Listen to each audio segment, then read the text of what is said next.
Hi, everyone. My name is Helen Herimbi. Welcome to Imbali Live. It's really dope to see all of you here. Imbali started out as a platform to give key players in the music industry their flowers while they can still smell them and ask them to tell us their stories in the process. We've had some pretty incredible guests, and today is one of my personal favorites. He is a pioneer, a pastor, and a Pantsula for life. Please welcome Kabelo Mabalane.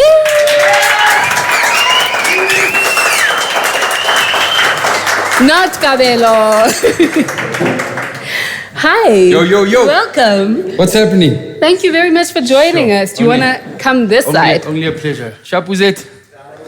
Hola, let me switch the phone off. Yeah, that might be great. Also, guys, if you have a phone that likes to not be on silent, now would be a good time to put it on silent while we chat to one of the goats. How are you doing? Stronger than ever.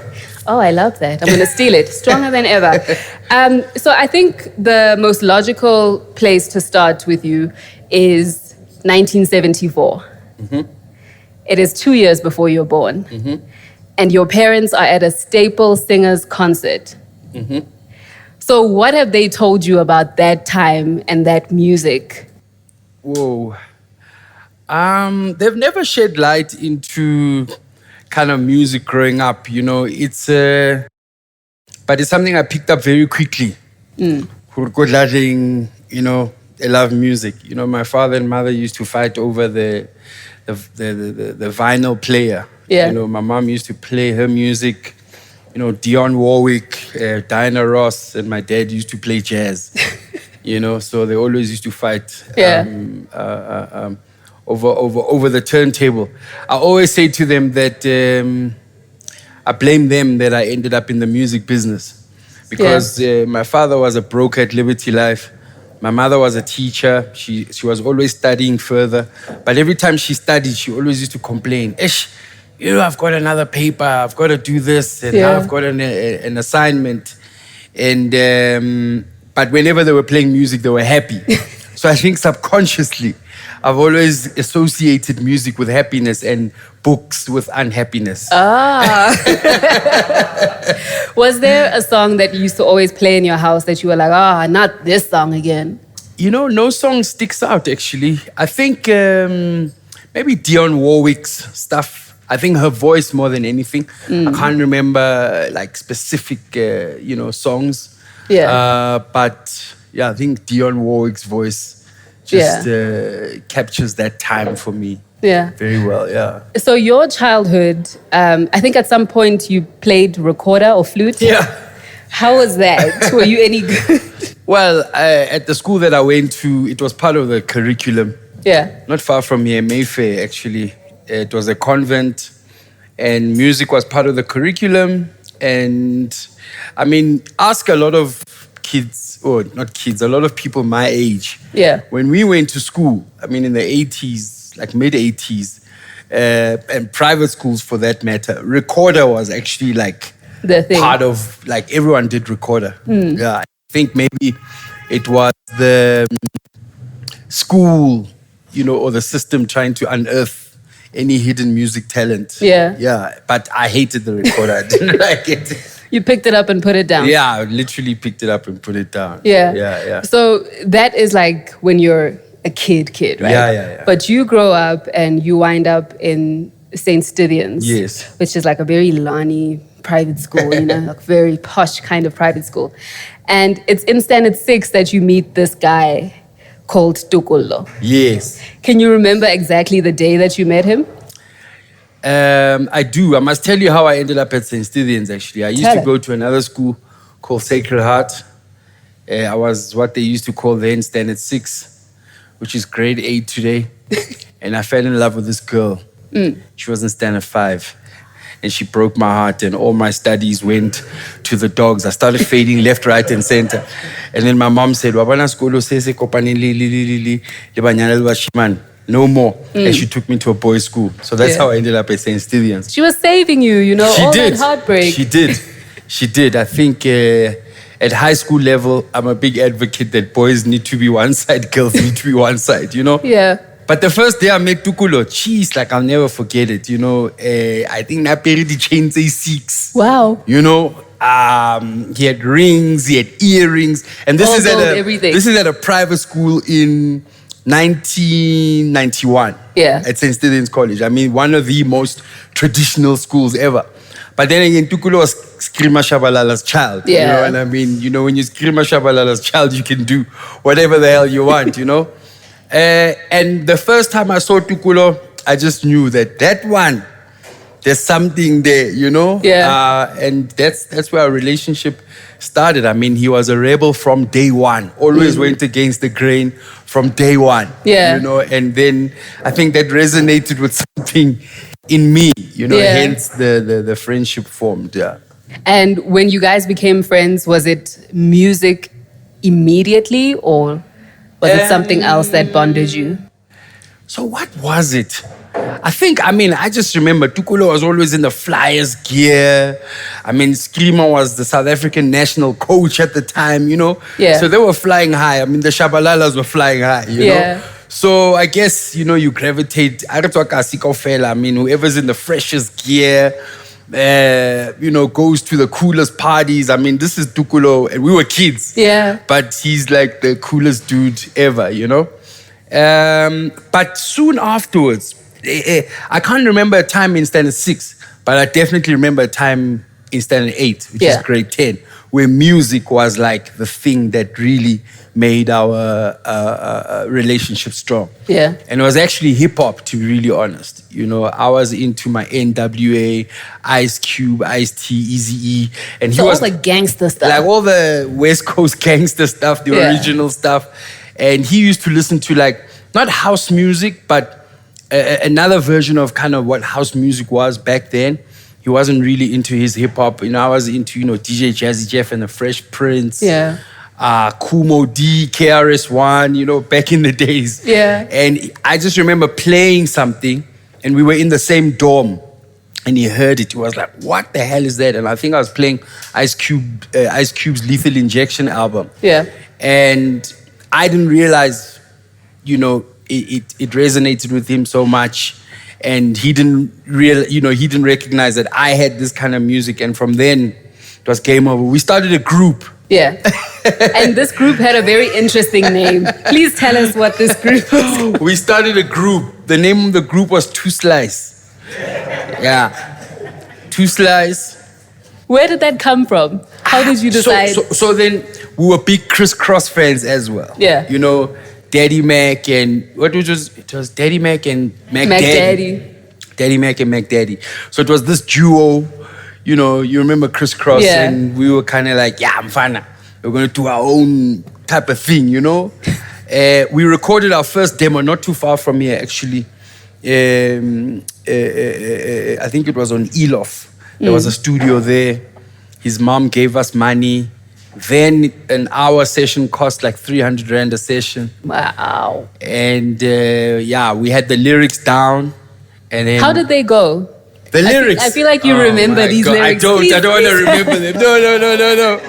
No. Please don't take me there. But were you like imitating the West Coast energy? No. What were you doing? We were, and the funniest thing, like Tokollo was, I just remember him talking about, and this is how much this girl had an effect on me at Sacred Heart. He was talking about some other stuff. All I could write about was this girl. How, you know, I was so in love with this girl that she broke my heart. And he was talking about some gangster stuff, but it was all on like one song, you know? Yeah, and I remember we took the song to EMI. We caught a taxi to City Deeps. EMI was like far. We bunked school. After school, we took our demo. And it didn't happen. Yeah. But that year was the year Zwai came. Yeah. In fact, Zwai had been there for a year, but we weren't friends with Zwai. Zwai was into choirs and, you know. Yeah. Choirs and gospel music and, you know. And he didn't kind of feel us, you know, until we used to have this thing called music evenings. Where the different houses, you know, red, blue houses or whatever, have competitions. And it's then we realized we kind of had a music thing. Yeah. Together. Kind of clicked a little bit. Yeah. And I think that's where it actually started.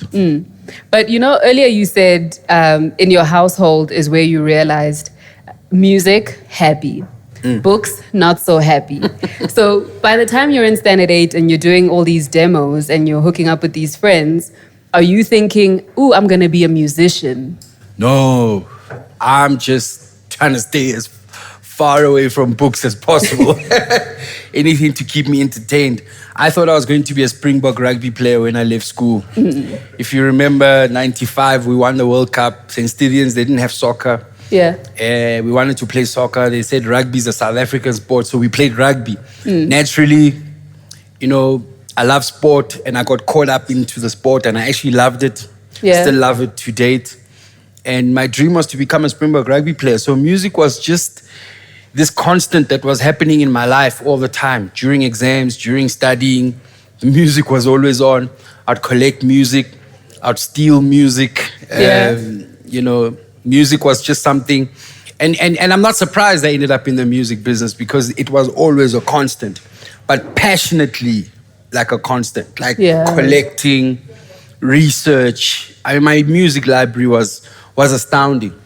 And fast forward to today, I get a bit worried when I don't have the same passion, but I still have the desire to release music. And I'm like, if you don't have the same passion, you have no business going in there. Yeah. Because I compare it to that passion. I mean, it was just on another level. Yeah. But is it not then, we're jumping way ahead. Yeah, but I know. is it not a blessing that you know that you don't have the passion for it, so you're not rushing to release anything? 100%. Because a lot of people 100%. still don't have the passion, but they need the money. 100%. Or there's another reason. 100%.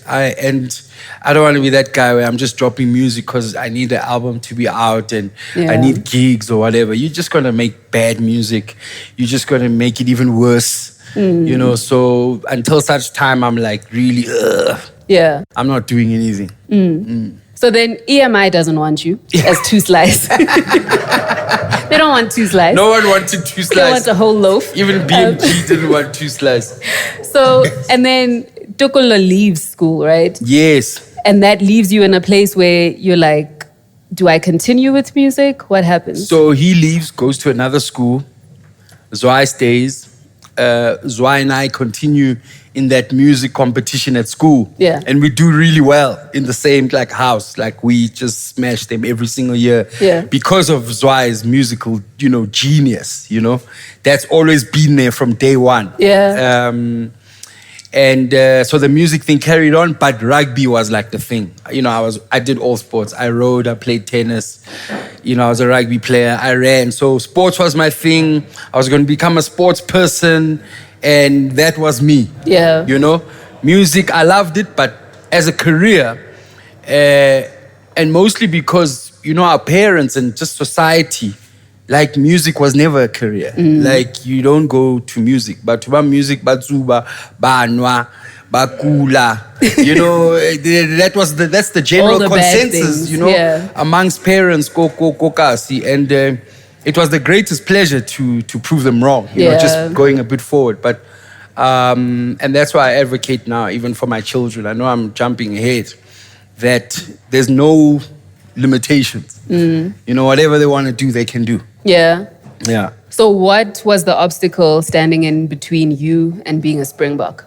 So, not to make excuses, I think I have to be honest and say there was a part where I realized, especially after matric, I played at Wits Tech, and I was too small. Yeah. I was small. I went from being one of the biggest guys in my high school to being literally the smallest guy on the field. Yeah. Those Afrikaans boys after matric, I don't know what they feed them. They're huge. Yeah. And then it's that because, there's been many small players who make it. But then you also got to back it up with your parents not believing that sport is a viable option. Yeah. Because that comes with a whole lot of support that they need to give you to get there, And I'm not kind of putting my parents down. I don't think they knew any better. My mom has said many times lately that, if I knew any better, I would have done things completely different with you in terms of what I say to you, what I would have allowed you to dream and whatever else. And they also had, I think that generation had so many limitations, you know, placed on them, and we suffered because of that, you know. But we have a chance to rewrite the script. Yeah. So while you're at Vids and you realize, maybe this rugby thing is not going to happen. Yeah. What is your fallback plan? So my fallback plan, I got into the only course I could get into, Vids Tech. My marks were so shocking that this was the only course I could get into. I did it because it's the only thing that I could do. And it was sports management, funny enough. Oh. You know? And sometimes I wish I'd stuck with it because, you know, sports management, the trajectory becomes the people who are running, you know, PSL and SAFA and FIFA. But we don't know these things. Yeah. You just think, flip, you know, sports management. And then once sports management, there was a course that started to have anatomy and body parts. Then it reminded me about biology. And I was like, I'm not going through this again. Yeah. But at that time, somehow, call it fate or whatever, Zwai came back from Scotland. I mean, Zwai was on this amazing scholarship. I think only 12 people in the world get chosen to go. Yeah. The Royal Schools Academy in Scotland. He went for a year. He still says today it was the biggest waste of his time because you know, they weren't creating music. Oh. It was all textbook and theory and stuff like that. Stuff that he's got a background in, obviously, from the Drakensberg, you know. Stuff that, you know, we'll get to TKZee that really set TKZee apart because of the technical knowledge that he had. Yeah. But Zwai came back, because lene shem natabasco shem, you know. Ratswana Raufela, Makesh, Zwai, all of us. Makesh was studying marketing in IMM here in Braamfontein somewhere. Yeah. Somehow we found each other because Tokollo was in Mashamplani. And then now I just come back from overseas. So I'm like, I'm all over the place. After my matric, to run away from my bad matric results, I became an exchange student. So I went away for 3 months, you know, because one of the teachers at school, to tell you the story, you know, I was one of those kids they called into the staff room, but info, what's going to happen with you? You're not going to make it. You finished. What you going to do? And then there was a teacher there, Mr. Graham McCallum. He pulled me to the side afterwards. He said, listen, don't listen to what they said. I've got a great opportunity for you. You can travel overseas and go stay with a family there. You just need to raise money. And I told my parents, and my parents got behind it, raised the money. And the first time I was on a plane, first time overseas, ended up in Florida. Yeah. Stayed there for 3 months. And when I came back from that trip, that's when I hooked up with the boys, actually. Found Tokollo because on the way back from the airport, there were all these Mashamplani posters. And Mashamplani was just killing it, you know? It was like the biggest thing ever. Did you feel a way about like, we were 2 slides together, why didn't you call me? No. For me, it was like the journey's going to continue. Yeah. Whichever way. You know, like I didn't feel anyway. It's like, I just need to get in touch with my boy and it's on, you know? Yeah. So then how do you guys wind up in Linden making music? Because he's still part of a group, right? Yeah. He's still part of a group. And I guess while I was still figuring out my life at Vids Tech with the rugby and failing again and, you know, banking school, something went down for Mashamplani with Mdu and... Please, can you tell us what was the thing? Because we know that there was an issue, then there were songs. What was the issue?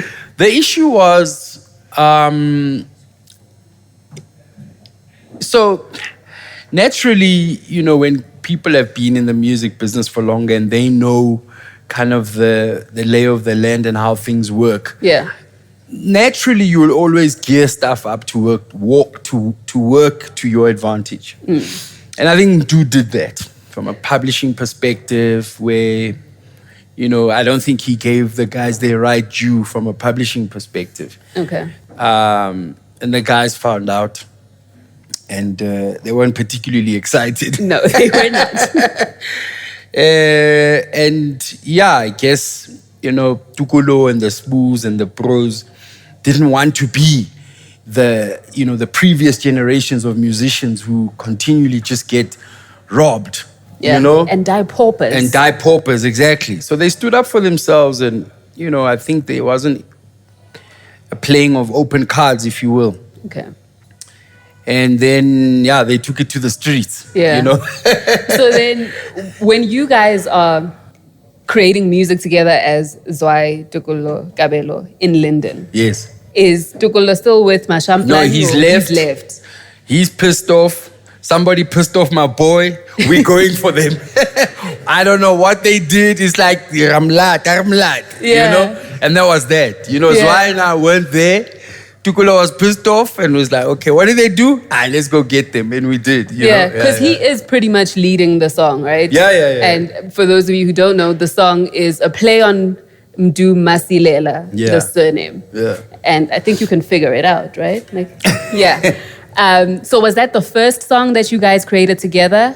No. I mean, we a project ahead now. Our first project that we did. Was what happened was we did the Take It Easy album when he left. Okay, let's pause here and go back a little bit. Okay, cool. Because what I'm trying to figure out is, in those days when you've just come back from the States, you haven't been rapping for a while, right? Like 2 slices over. Zwai is coming back from this academia background, and he's still doing the choirs. And then Tokollo's got the Mashamplani background. What is the sound that you guys are making from those 3 backgrounds? So, I guess my strong hip-hop influence and Tokollo's also love for hip-hop. If you notice, his kind of flows also on Mashamplani were also quite hip-hop-esque, if you will. Yeah. So I think I could safely say that, the Mdus and the Spoos of the world, when they were recording Mashamplani, weren't kind of attuned to kind of a hip-hop flavor. And I think when he came to us, it was like, I can finally do this thing. Yeah. Spit more than 2 bars and just loop 2 bars, Yeah. If one of the tracks, I think he goes for like 24 bars, So it was a very hip-hop influenced sound. Kind of sound. Yeah. We didn't know what we were doing.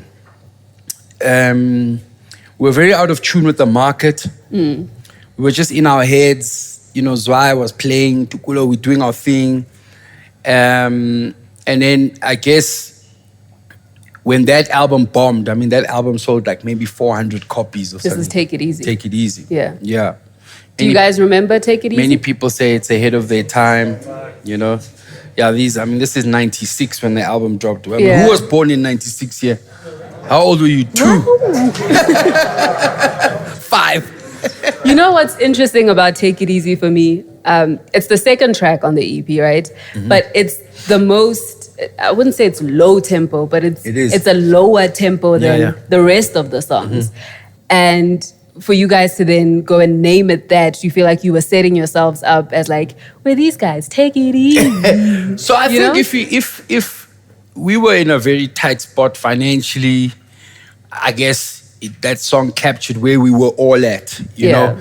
And it says, take it easy if things ain't going right. Agna next pincham isn't so hlangana. It was like a spirit buffet too. Let's keep on going. It captured, Sfarana ngekanda, It was I think a song that captured kind of where we were at the time. Yeah. So it was it's a track defining moment, It's a defining moment in TKZee. This is who we are. We a lot of stuff was happening in the market and we just went kind of this way, And it also worked because it was Take It Easy. Like your Simunya group thing, like TKZee, take it easy. But before TKZee, you had another name. Do you remember? We workshopped a few names. Yeah. I think I think Dangerous Duckies was one. Would you guys have listened to Dangerous Duckies? Dangerous Duckies. We went through many names, but Dangerous Duckies, Was the one you remember? Yeah, Dangerous Duckies was the one that I remember. I mean, Dangerous Duckies would be a hit now, Sure, Think about in the current South African climate, Dangerous Duckies. And then you just rap about the land and, you'd be like...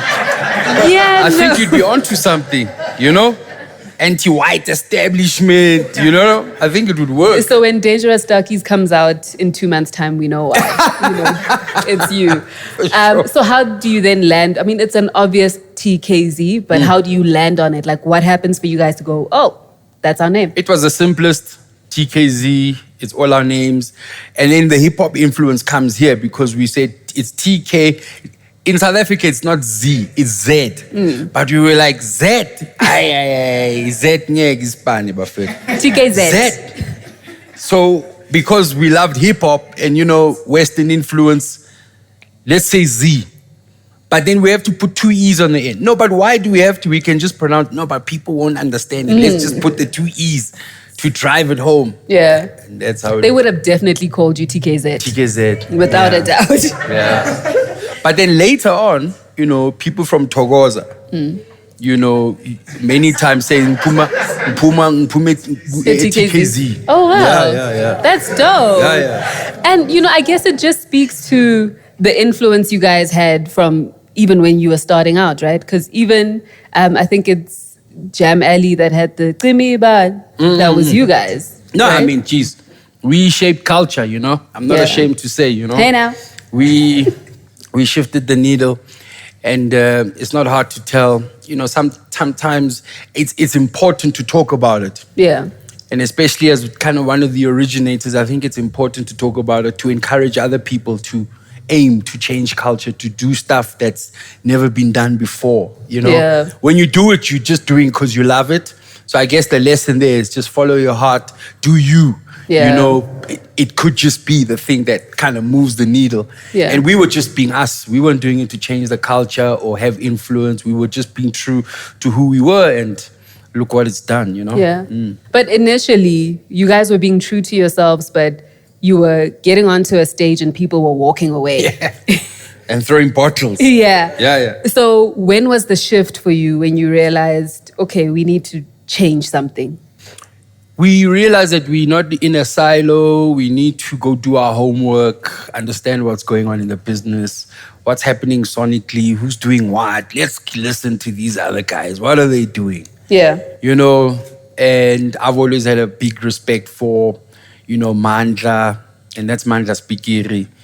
First name basis, Mandla, and from MM Deluxe days with Mdu. I remember growing up in the hood, 92, 93. You just used to hear these bass lines.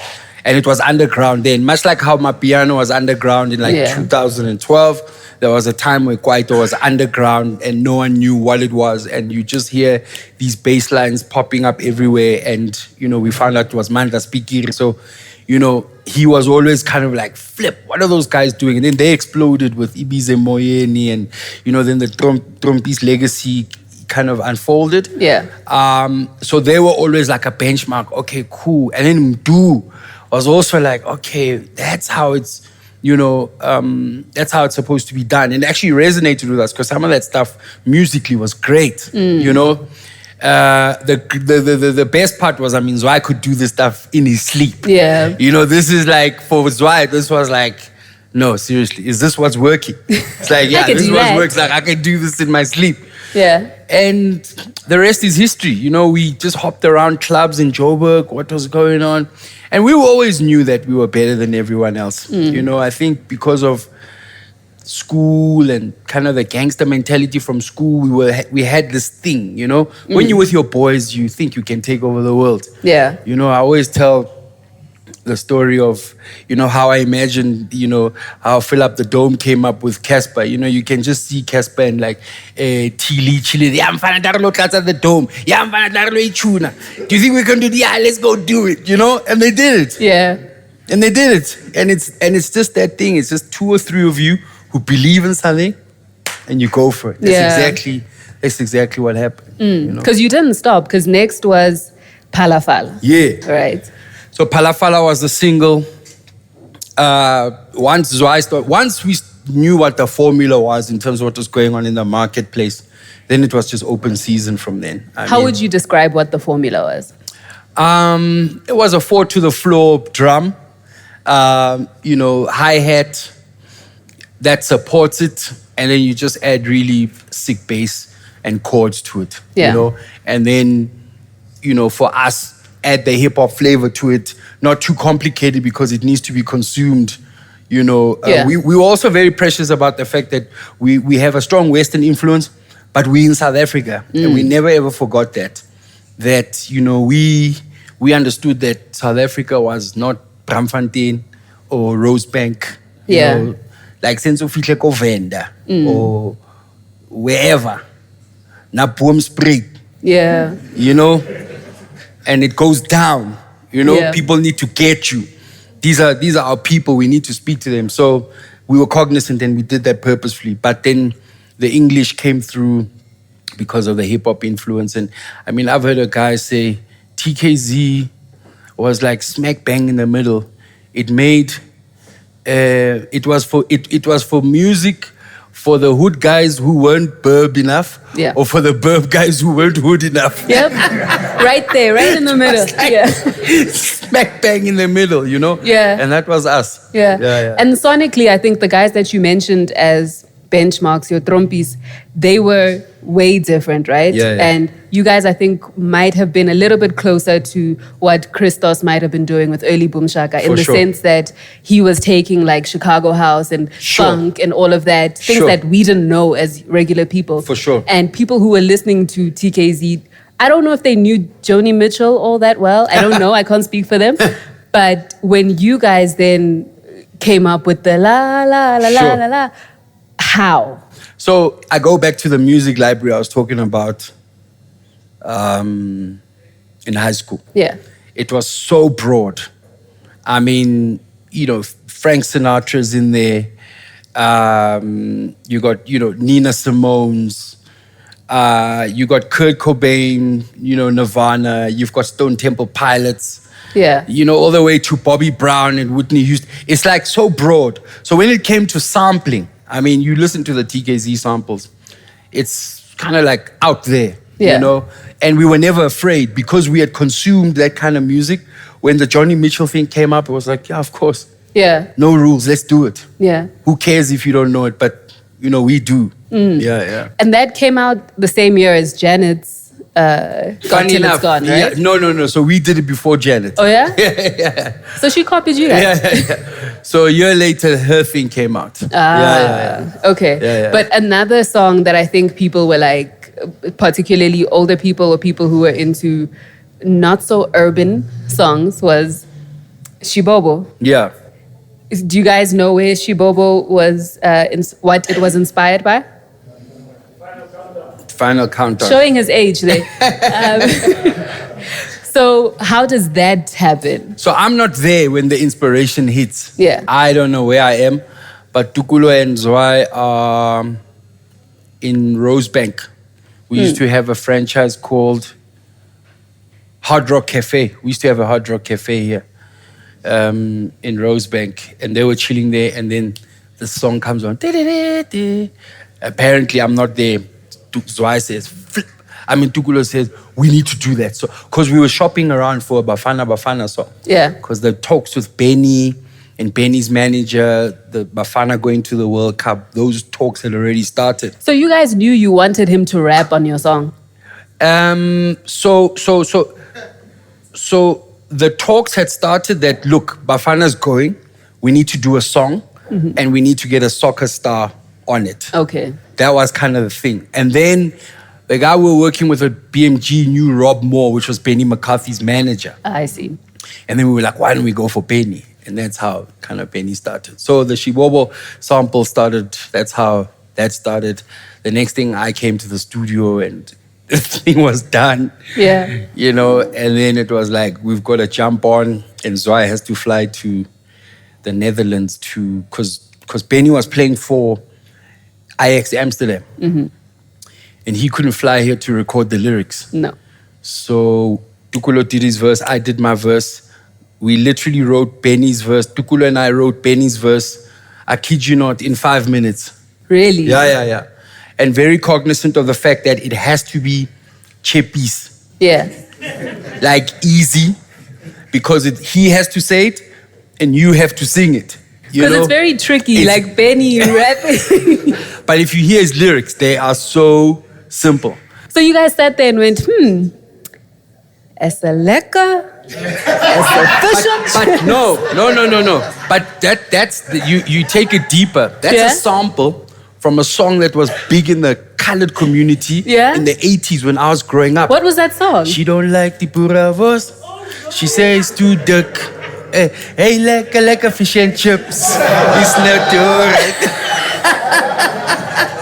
So all these things are like, Benni's colored, okay. It needs to be, hey, lekker fish and chips. And then to the north, to the south, west and east. Wow. I am thoroughly impressed. So, like, there's so many samples that we did that were like etched in South African music history that people don't know about. Like the waka. That song was a traditional, like Sotho a song that played when I was maybe 6, 7 years old, that I used to hear like on radio. And they used to play with that, like, you know, that accordion. Crostina. Aye, it's not an accordion, Crostina. And then we remixed it. Nekile Kwana Mashampla. But they used to go Nekile Kwana, I don't know where. But then Mashampla, and then so there were so many things etched in South African music history that people had no idea that they were saying, but that's where it came from. That is amazing. But also then it leads us to, you know, this idea of when you're making art, you have to be original, right? But nothing is original, right? And with you in particular, I know you and I have discussed this, but for instance, Irreverse Yomhlaba, right? Is Can I Get With You? For sure. Do you guys know that song? Yes. Okay, the older people though. But then again, Tokollo had that reverse. We had a track on the TKZee album, the Take It Easy album. Yeah. Spetabo Lady Shade of Kanjan, sure. Which then became Abantwana ba mashwing shwa, abantwana ba peta ma kevs omhlaba, nama reverse omhlaba man. That's where it comes from in '96. Yeah. So I had this thing reverse omhlaba. And then I heard Biggie's song, Can I Get With Ya? Can I Get With Ya? Why you want to get with me? Because you got a big B-U-T-T. It's like Kirves Umshaba. Howing. Yeah. I like that you mentioned the Take It Easy joint, because that then becomes Tokollo's verse on Sigelela. Yeah. So you guys were always kind of recycling and resampling. Sure. What was that about? Like, why did you not push yourself to be like, I want to say something new every single time? Yeah. Look, I look back on I guess even myself, like I wish I pushed myself more sometimes. But like the TKZee project specifically, the Take It Easy project specifically, it's like it was never heard. Yeah. It never got its time in the sun. It's only your hardcore TKZee fan that's got that. So when it lives on Sigelela, is it Sigelela? Yeah. It's my favorite song on Herimbi. I know. Yeah. So I mean, how's that sample on Sigelela? The Sanford and Son sample, which is actually an idea I got from DJ Jazzy Jeff and the Fresh Prince in 1986. Yeah. That first album, he's the DJ and I'm the rapper. He does this beatbox thing that uses that sample. But then again, we all watched Sanford and Son when we grew up. So yeah. So you told Zwai, hey, go look at this. Yeah. I mean, many samples. TKZee is like, this is That's dope. It's a chop. Yeah. Okay, sorry to have interrupted you. You were saying you also wanted to push yourself. Yeah. I wish I could have pushed myself, more. And I think when you're stuck on a formula and you're winning, you're like, why do I need to push myself? You know, this thing is working. You know? Yeah, for sure. Do you monitor your Twitter a lot, like your mentions? Yeah, I do. Yeah. So on the 1st of December, okay, how many mentions do you get? People tweeting you saying, hello, hello, December. Yeah, that's a new one. I mean, I think it's maybe 2 years old now, but I think it's becoming a thing now. Yeah. Which is really awesome. I mean, we were just high. You know? So if you're not aware, we're referring to a song called Pantsula, which was the first single, right, of Halloween. It was actually the second. Funny enough, yeah. What was the first single? Magesh. Yeah, and it didn't pop off as much, but then because of Lala Pantsula, then it kind of added fuel to the fire. Yeah. So you guys dropped December. Hello. Hello. You dropped this album in October 98. Mm-hmm. So it makes sense, right? Like Halloween in America is in October. Yeah. But for a South African group, what was the thinking behind? So we worked with this guy, Lance McCormack. Mm-hmm. And he was like, yeah, it's actually Halloween in why don't we just call the album Halloween? And we're like, yeah, let's call it Halloween because like Tusa, they need to be scared because this album is just gonna just smash everybody. So it came from that, you know? Yeah, and lately now with these first December tweets, Hello December, a lot of people are saying Halloween is TKZee's Halloween is the only Halloween we recognize. Yeah, I mean, obviously. But what was creating some of those songs like? Because I think everyone here has a Halloween favorite, right? You have a song that you love on the album. So, and I told you what mine is. What's yours? Let me see. I thought you were gonna say, I love all my children.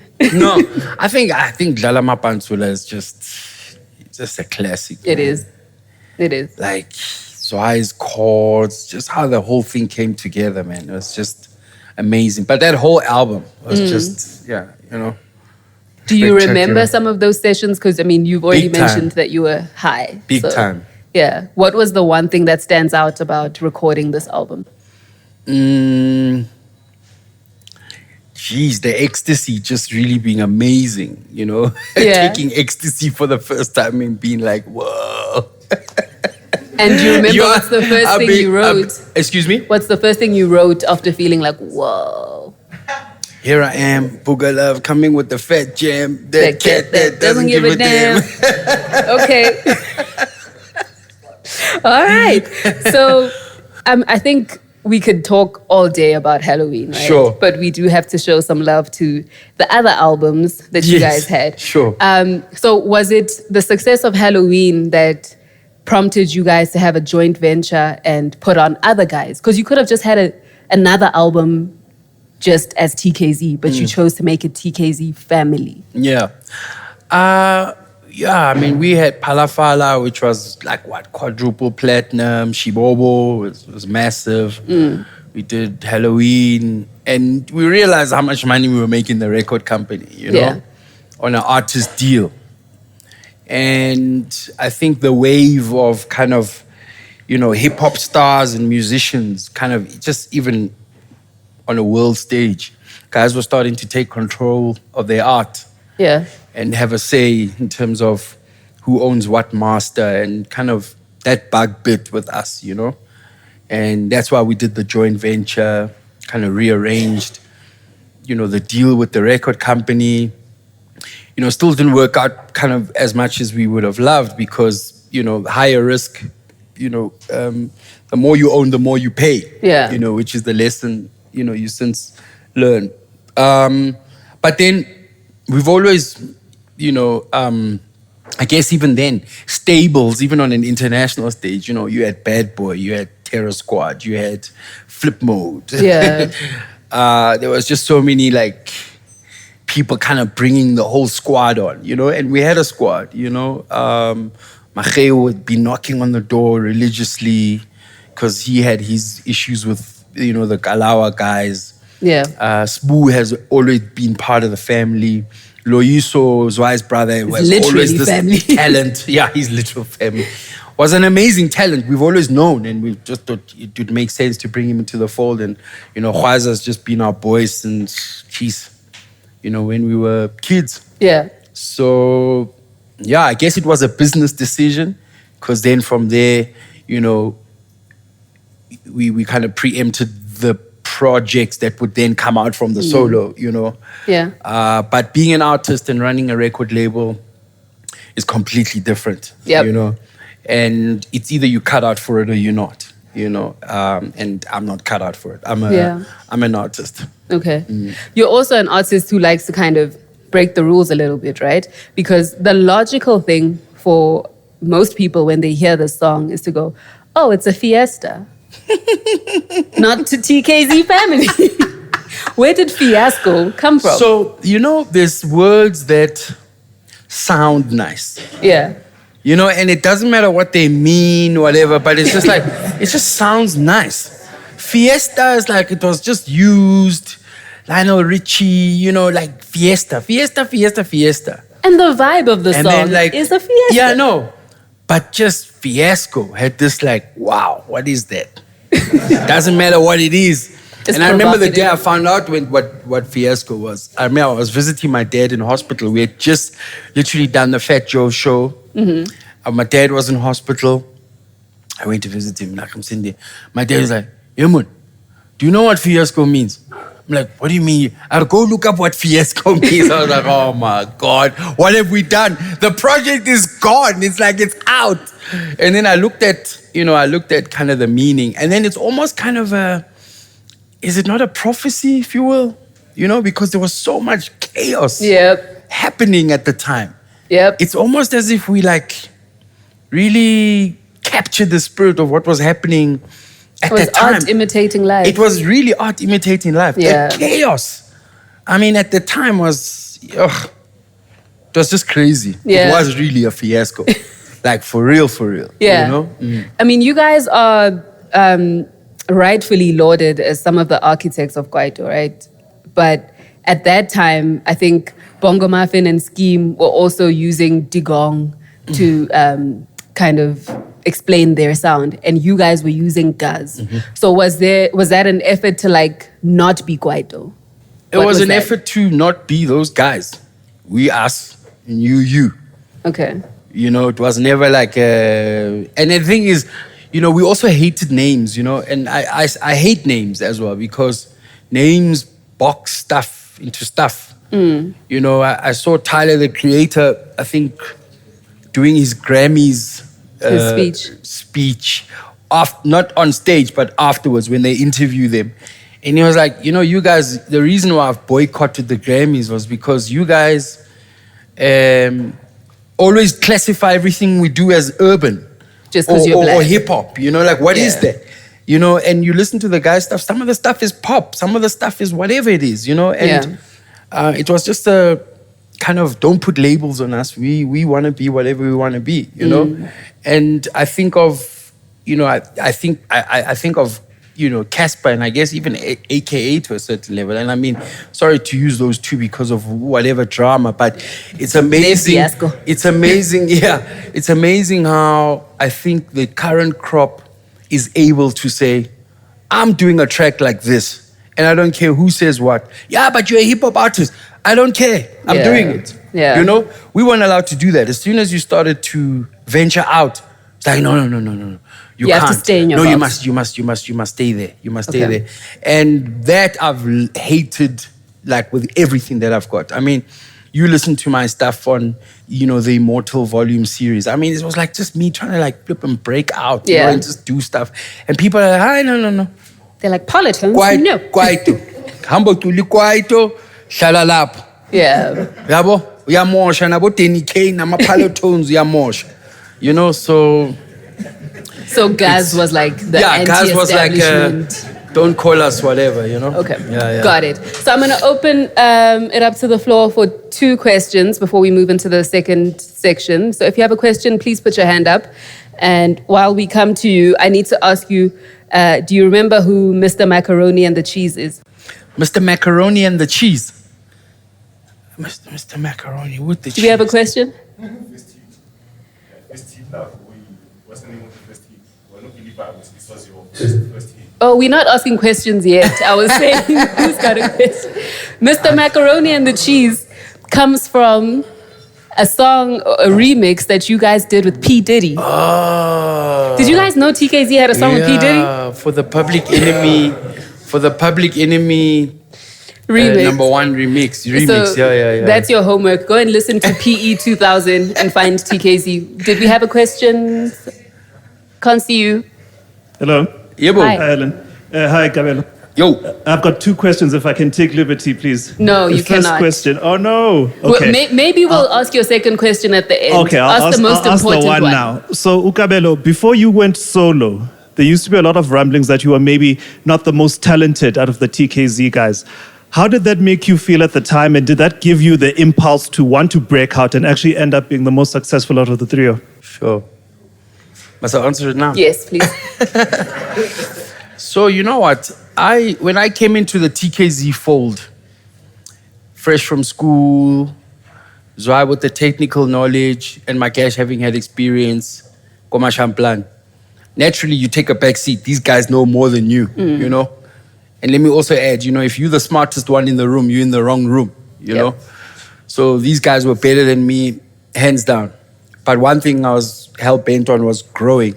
You watch them, you learn, they let you take risks, and you grow and you grow, you grow. So by the time we started having our issues, I've been doing all this homework in the background, writing secret songs and just kind of, writing verses here and there, practicing on my own, getting better, So by the time kind of Zwai said he wants to do his own solo project, and Tokollo said he wants to do his own solo project, like they want to break away. I'm like, I've got all this stuff that I thought I was going to kind of put back into the pot. Yeah. And, it happened that at that time I was going solo, and I was like, I'm just going to use it for me, Yeah. So to answer your question, how did that make me feel? I've always believed my own hype too much to kind of let people think I was the least talented, because I know exactly what, I offer that group. Take the K out of TKZee, you've got nothing. TZ. You know what I'm saying? You literally got nothing.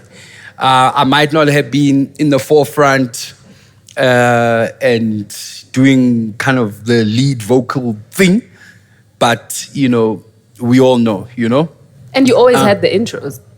Wow. Weirdly. It wasn't like now I'm gonna prove everybody wrong. I've always believed my own hype, and I knew I brought a lot to the party. Yeah. Do we have another question? This gentleman here had a question. Where's the mic, guys? Oh. Gentleman in the white, he has a question. Oh, so My first hit song, which one was the hit?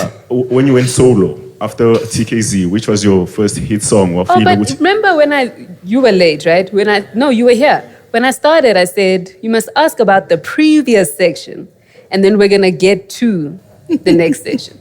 But I feel like we've already started. First hit, yeah. Which one did you feel was lead matota hit Chabangena no? Okay. TKZee. Yeah. No. Solo, right? Solo. Okay, we're going to get to that. We're going to get to that in a second. I think we're just going to go into the second section because we've started with the question over there. I think it's interesting what that gentleman was saying about that people were saying you're not the most talented, right? Because you've spoken about how you weren't quite sure what you were going to do as a solo act, and then Vusi Liu came to your house. So Vusi Liu is a veteran music exec, if you don't know him, and he came to your house in the early 2000s, yes? Yeah. So he came to my house in 2000, and he was like, hey, Mdota Ngizwile, Uzwai is doing his own thing, Makash is doing his own thing. What are you doing? You also must do something. Because I was confused. Like Tokollo and Zwai are not there. What am I going to do? What am I without these people, And it took Vusi to say, do something, Yeah. And then it just kind of, lit a fire under my bum. And then I had a plan. And I mean, like I said, those songs I was writing and whatever, I knew who the producers were going to be. And, so when Vusi left, I phoned Spikiri, and Spikiri I'd never spoken to Spikiri my whole life. Yeah. We just never kind of crossed paths, But I think from him, out of his respect for TKZee, he was like, damn, okay, the guys feel me, And Pantsula for Life, we did in about 2 hours. Wow. Yeah. We did it in 2 hours because I knew exactly the loop that I wanted. I said, I want the loop you use on this Trumpy song when. He came with the loop and it was done in 2 hours. Wow. But how did you know that was the one that you wanted with Spikiri? Because you said you'd been writing for a while, right? Writing So your the own verse thing. was, the hook was done. Yeah. And then the beat, I knew which beat I wanted on, which is Okay. the loop. Yeah. So he brought the loop, then he started playing his bass lines, and then, it was done. In my head, it was done. I Yeah. knew exactly, at least for maybe 3 or 4 of those songs, I knew exactly which direction. One song that took me as a surprise was the Amasheling with Moses Molelekwa, because I never ever thought I'd do a song with that guy. Yeah. That guy's Because you were a huge genius. fan of his, right? Massive. So tell me about the day that you spot him outside a studio Yeah, and yeah, he's yeah. having a smoke break. Yeah, this is TKZee 96. Yeah. Fresh out of high school, going back to that music library. It's got Moses Molelekwa in, I remember seeing him smoking outside the studio. And I tell Zwai and Tokollo, I'm like, dude, do you know who that is? They didn't know who he was. Yeah. I'm like, that jazz CD that I'm always playing? It's that dude, And I went up to him, asked him for an autograph. He signed it. And I mean, lo and behold, we started working with this guy Yeah. 3-4 years down the line, And we made hits. He loved kind of urban music, to use that word, He also didn't like the... Being boxed in. Being boxed in. We toured Denmark with him, with his band. So Moses was just a phenomenon, man. He produced It's My Party, ne? He did It's My Party. He did Ndlovyangena Magesh. Yeah. He did Amasheling. Yeah, those are the 3 tracks he did, and then the guy died. Yeah. Do you remember where you were when you found out that he passed? Yeah, I was at home. Yeah. I was at home. And I actually think I remember the moment it happened. I wasn't there, but I always think it's the moment it happened. Like, we were having red wine and this bottle just broke Really? on the floor.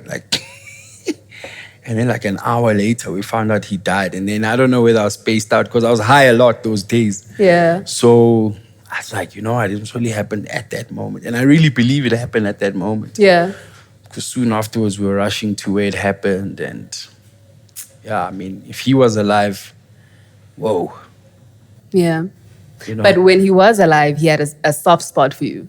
Nah, all of us. Yeah, he loved all of us. But didn't he tell you that he had something special? Oh, yeah. for He you? did. When we got into the studio, I didn't know what was going to happen. He said, when I'm fine, something special.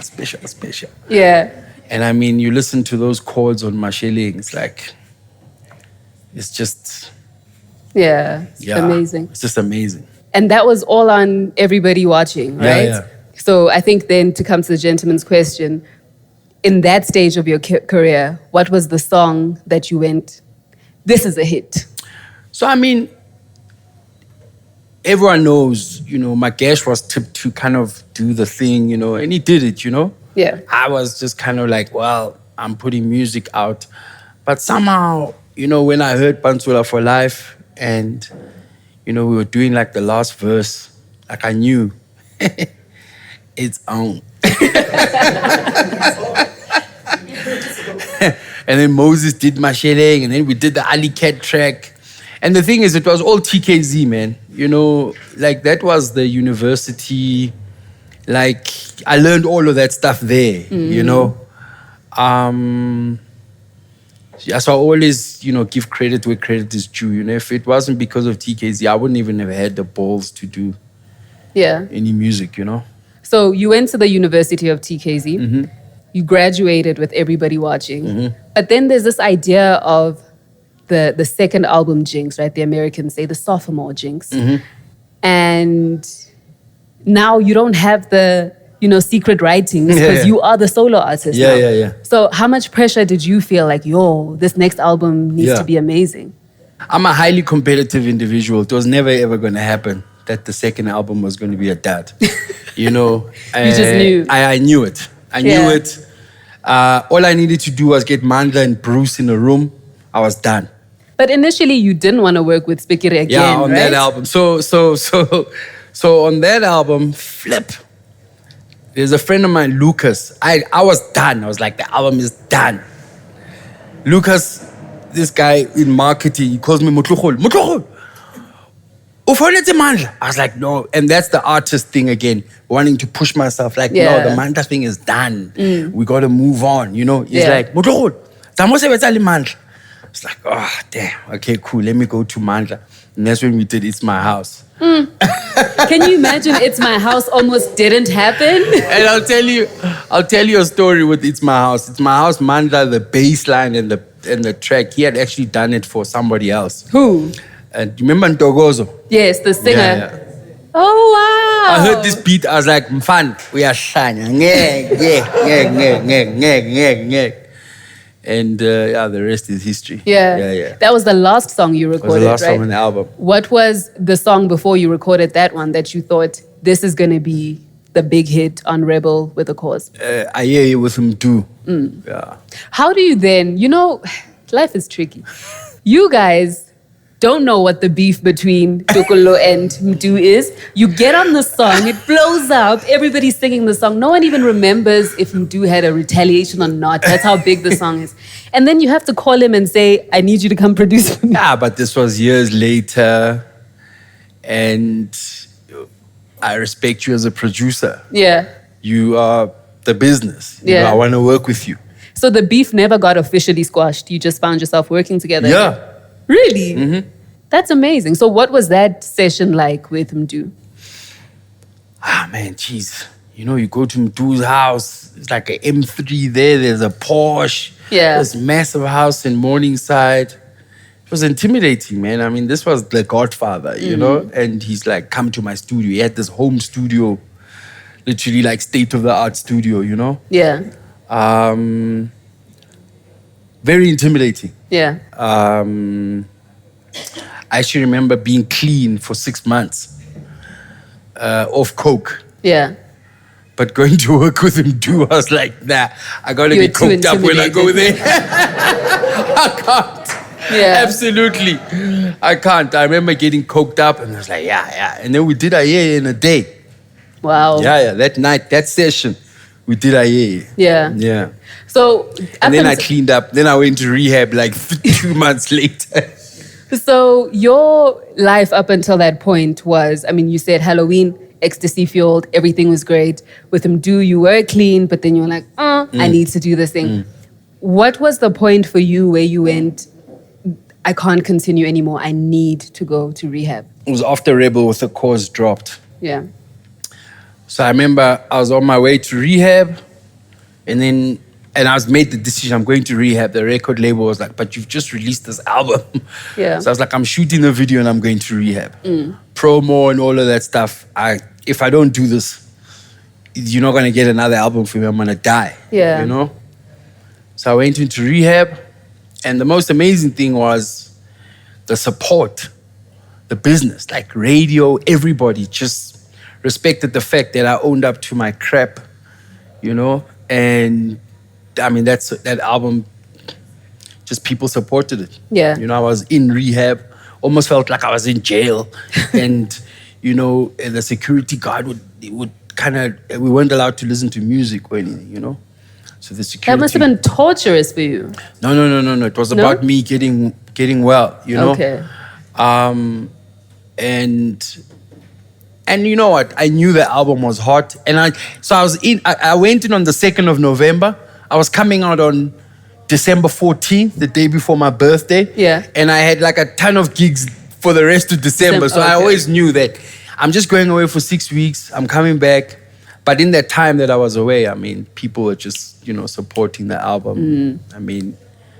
Yeah, I think we did like triple platinum on that thing. Yeah. Yeah. So, I feel like a lot of the time people who join us on Imbali Live are people who are either in the music industry or creatives or want to be, right? And they come and they learn how they can model themselves after certain people.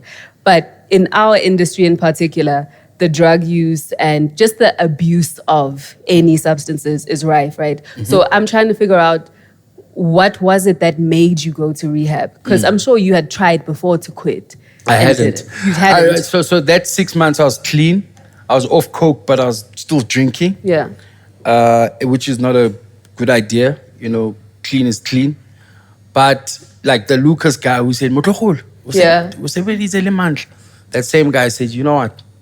You've got a sick first album that's just gone, double platinum or whatever. You're about to release your second album.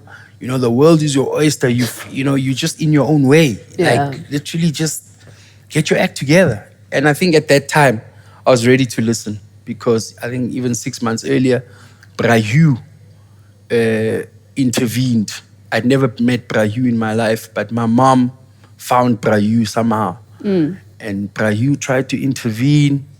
I remember meeting Brahu at a hotel, and I was pissed off that my mom was kind of spreading my business and telling Brahu, "Who's this guy Brahu coming to tell me whatever?" But it stuck, that someone like Brahu took the time to say, "Listen, I know what you're going through. I'm also kind of on this journey of sobriety.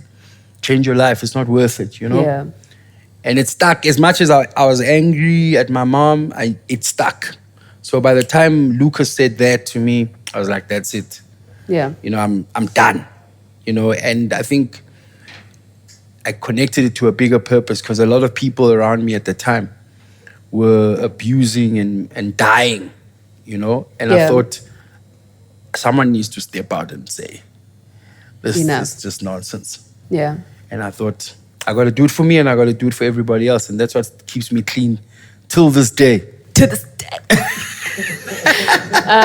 So yeah, I wanted to talk about that because, like, if you're watching on youtube.com/Helen Herimbi, or if you're here and you want to quit and you want to be clean, like, here is an example. You can do it. It's possible. Yeah. It's all about what you want.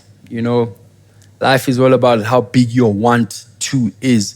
If you want to do something, you can. If you can't, it means you don't want to. Yikes. I know. Hard to say. It's like, okay, yenza ke. Then you don't want to. Yeah. You have to find a way. I want to lose weight. I've been struggling. Well, lose weight. Yeah, but I can't seem to stay away from because there's certain people who want certain things. Yeah. And they stop at nothing. To do those things. Do you understand what I'm saying? Yeah. So don't say you want and then you're not willing to pay the price. I wanted to stay clean. I still want to stay clean. I get tempted. I do get tempted to drink. I've got a lot of alcohol at my house. Yeah. Because I'm sick and tired of going to gigs and then and then they're like, ngicela amanzi ne-Red Bull. And then I look at all these artists, they take Hennessy and they took all, and I'm like, I'm also taking the bottles now. So your rider is crazy. So my rider's crazy, but then I give away the bottles as presents. Okay. And then some of my friends who drink, who come to my house, whether we're in transit on the way to a gig or whatever, we'll have a shot and whatever, Yeah. Yeah. Okay. So you spoke about your competitive spirit before. So now you've got 2 incredible solo albums that everybody loves. Now that you are clean, do you then think, I need to beat that guy as the sober guy? No, it was, you see, it's amazing how we connect the creative, the creative, the person. Yeah. Is there, whether you're drunk or you're not. This notion that I've got to get high to, it's what the drugs and that stuff do is be brave enough to believe that creative person. It's there. Yeah. Because when you're not on anything, is it really there? so let me take something to convince myself. So that guy was there. I mean, people are like, yeah, but I like the old Bougaluv. You see the Bougaluv that used to get high. The Bougaluv makes the best music. But I'm like, my biggest selling album, I was as sober as anything. Yeah. Which album was it? And the beat goes on. Ah, okay. That's Great my album. biggest selling album. Yeah. And I was sober. Yeah. That's dope. So I've always been curious, how did you get the name Bougaluv? So I was a big Lauryn Hill fan. I'm still a big Lauryn Hill fan. Lauryn Hill is El Boogie. Yes. And I mean, yeah, you remember Lauryn Hill was cute back in the day. She's still cute now, Yeah. I was madly in love with Lauryn Hill. And then, I don't know, it's just like El Boogie. I'm like, yeah, El Boogie and Bougaluv. I don't know. And you just went with it. I just went with it, hey? But then you also, Bougaluv, Bouga Two Shoes, Bouga Diliga Bantwana. So my question is, can you find me a nickname? I need one also. Ooh Helen. I like Ooh Helen. Yeah, but it doesn't have the same, I think this is our assignment. I'll find one for you. Okay. I'll find one. Great. I want to talk about your 6th album, I'm a King. Yeah. Because you told me an interesting story about this kid. You don't forget anything. I don't. Yeah. It's also immortalized there in papers, About this kid who kept saying, please will you take me to the studio? Can you tell us who that is and why he was so insistent? That kid was Earl Sweatshirt. So my dad, my biological dad, passed on in 2003. My mom remarried in 2007, married Earl's dad. The legend. So Earl Kitebe. Yeah. So Nakimtima as Tebe. Yeah. Tebe, was this like young 6-7-year-old kid who grew up in the States, who'd always come and visit. I'm this TKZee person. He's just besotted with kind of this relative that he has that's kind of, a big music person. Yeah. So he was aware that you're a big deal. Yeah. Okay. Yeah. And then, obviously, what do the maths? 2000 and what was that? 2005, 6. How old was he then? How old was Earl Sweatshirt? He was 12, 13. And he was like, nah, man, please, man, I want to come with you. Don't leave me here, take me with. And I was busy recording, Yeah. So, I just went everywhere with him because at least when he was like 12, 13, I could drive with the kid and we could have a conversation. Yeah. How are you doing? When he was too young, I couldn't really hang with him, And I look at him today and I'm like, dude. Oh, you like, take me to the studio? What? I remember being in LA and I went with my wife after we got married. And trying to see that guy was like the most difficult thing. He's just the biggest thing. Yeah. Did Did you understand their music as Odd Future and that kind of? So the thing is, my mom, the first time I heard about Odd Future was from my mom. Yeah. Kabelo. Tebe utsamali bashimane babang. Bari pizza Odd Future. And I was like, what is going on with this kid? Yeah. What is this? And then I think he went to rehab in Australia or something. And then there was this free Earl thing. I was like, what the hell is going on? What is this thing? And I'm like worried, Odd Future. How the hell do you call yourself Odd Future? And then I started doing homework. Then you bump into your Tylers and Frank and Ocean. Frank, Then you're like, oh, this is kind of the vibe, Yeah. The new school thing. And even the times I've encountered him, he's like, it doesn't even feel that he's that dude. Yeah. It's just like, and And he's tweeting in Sotho now, right? Really? Yeah. Did you guys see that tweet? Wow. Crazy. Wow. Yeah. So you spoke earlier about, owning a record company as a musician and just being the artist. You don't really like the other side, right? No. You had Faith Records. Yeah. And is Faith Records the company that you put Blackjack out Yes. to? Okay, so how did you guys start Blackjack and who was in it? So I missed the group thing. And at that time, there was just never any hope for TKZee ever doing anything again. Hausa, I respect as a lyricist, as a performer. Kurash as well was also kind of when we were coming up. He was always there somehow. And he was, connected to my business partner at the time, D-Rex.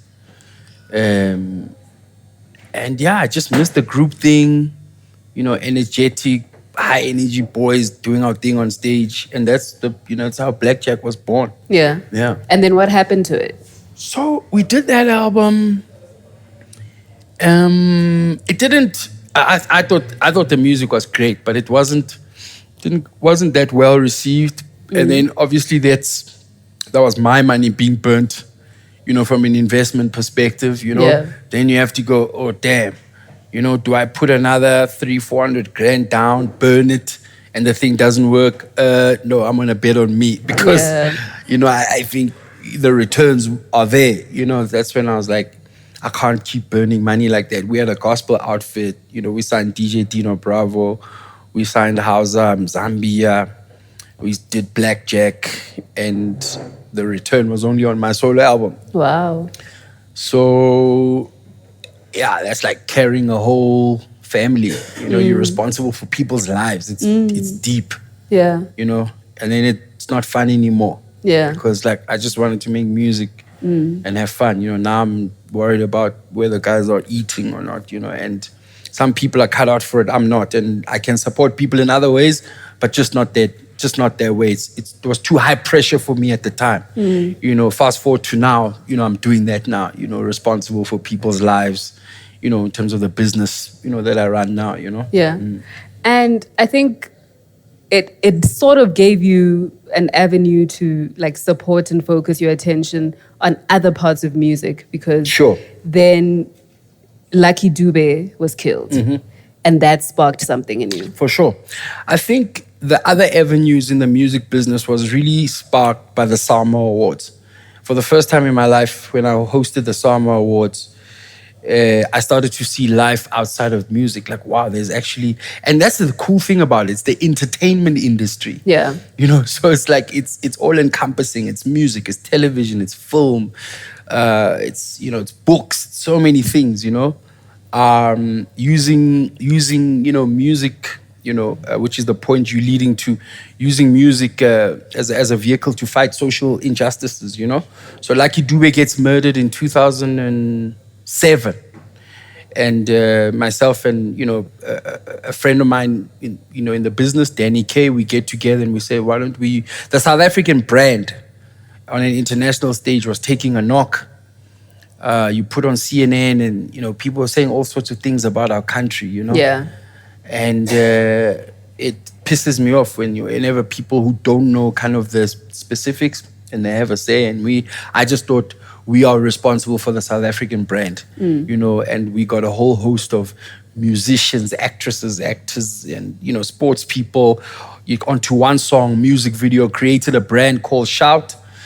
And we were in the crime fighting space, raising money, trying to just help, the forces do their jobs properly. But we also understood that, to fight crime and to put positive messaging out there, we can't deal with the symptoms. Let's deal with the problem. What causes crime in our country? One of the causes is the lack of education. And Shout then started becoming an NGO that's focused on education. We started building libraries in primary schools. And yeah, since... That's so ironic, because you said you wanted nothing to do Yeah. with it. How's that? Yeah, I don't want to read, but you must read. So yeah, I think since 2007, Yeah. we've raised, north of 10 million rand. Wow. We've built about 13 libraries. That's amazing. From this brand that we've built, we're still continuing to raise. In fact, we're building one in the first quarter of this year in Deep Sloot. At a school. So yeah, that's the work we do with myself and Danny through this NGO we started, and it was all because of music. Using who you are. If you call yourself an influencer, you must influence for positive change. Yeah. It should be more about, encouraging people to eat lays, It's cool to eat lays. Lays are cool. Helen doesn't dig lays. But yeah, use what you've got, to change people's lives. I think that's the day my life changed. And when you connect what you do to a bigger purpose, sustainability is inevitable. Because when you don't connect what you do to a bigger purpose, abuse is inevitable. Yeah. Because you get famous, you make money, you think it's about the girls and the drugs and the cars and the fancy addresses. If it's about that, abuse is inevitable because what you're doing is not connected to a bigger purpose. It's got to be connected to something bigger. Your fame, your money, your influence, your power has to be changing people's lives. That's the purpose of the gift. Yeah. If you're not using it for that, then it's in the wrong hands, and it's soon gonna be taken away. It soon gets taken away. We have a litany of examples that show that there were people who had this influence because they did nothing with it. Got taken away. Takes away, and it's not even take away. You lose it. Yeah. Because you're not using it properly. Yeah. And then go to the opposite end. Look at the guys who are doing something with what they've got.